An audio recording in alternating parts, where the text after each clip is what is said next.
അപ്പോൾ ചെയ്യാൻ വേണ്ടിയിട്ടുള്ള ടൂൾസ് എന്ന് പറഞ്ഞാൽ ഇത് കാർവിങ് നൈഫാണ്, വളരെ ഷാർപ്പായിട്ടുള്ളൊരു നൈഫ്. അതിൻ്റെ അറ്റം ഇങ്ങനെ കേവ് ചെയ്തിട്ടുള്ള ഒരു അറ്റാണുള്ളത്. ഇതിൻ്റെ ടിപ്പ് വളരെ ഷാർപ്പാണ്, ഒരു ബ്ലേഡ് പോലെ ഷാർപ്പാണ്. പിന്നെ വളരെ ഫെമിലിയർ ആയിട്ടുള്ള ഒരു ടൂളാണിത്. പീലർ വളരെ തിന്നായിട്ട് പീൽ ചെയ്ത് എടുക്കാൻ പറ്റുന്ന, പിന്നെ ആവശ്യമുള്ള സംഗതി ഒരു യൂട്ടിലിറ്റി നൈഫ്. സിമ്പിൾ. ഇത് ഫസ്റ്റ് നമ്മളൊരു ക്യാരറ്റ് എടുത്തിട്ട് ജസ്റ്റ് പീൽ ചെയ്തിട്ടൊന്ന് സ്മൂത്താക്കി എടുക്കും. അതിൻ്റെ പുറത്തുള്ള ഡേർട്ട് എന്തെങ്കിലും ഉണ്ടെങ്കിൽ അതൊന്ന് ജസ്റ്റ് പീൽ ചെയ്ത് അതൊന്ന് സ്മൂത്താക്കി എടുക്കും.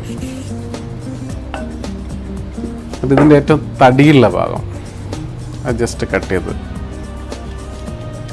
ഫ്ലവർ ചെയ്യാൻ വേണ്ടി ഇത്ര ഭാഗം മാത്രമേ ആവശ്യമുള്ളൂ.